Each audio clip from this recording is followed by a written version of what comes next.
भन्ने ठाउँमा पुलदेखि बिहिबारे पुल हो ठिक्क यतापट्टि अगाडि हाम्रो चाहिँ यहाँनिर के छ भने एसएनएस ट्याटु ग्यालरी हाउस खोलेको छु।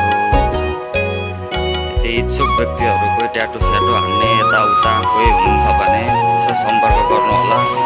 साथै हामीमा घडीहरू चस्मा यस्तो कम बेल्ट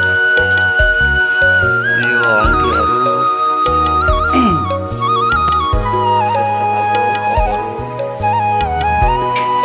आइस बेल्ट कम बेल्ट यस्तो टाइपको आइस बेल्ट भइहाल्यो। कति सौजी यसको 3500। अनि त्यो अर्कोको चाहिँ कति त्यो छ नर्मलको चाहिँ त्यो होइन अर्को ए 18-19 ल आउनु है साथीहरू मिलाएर दिन्छ हाम्रो सौजीले मिलिहाल्छ कुरो आउनु पर्यो भइहाल्छ।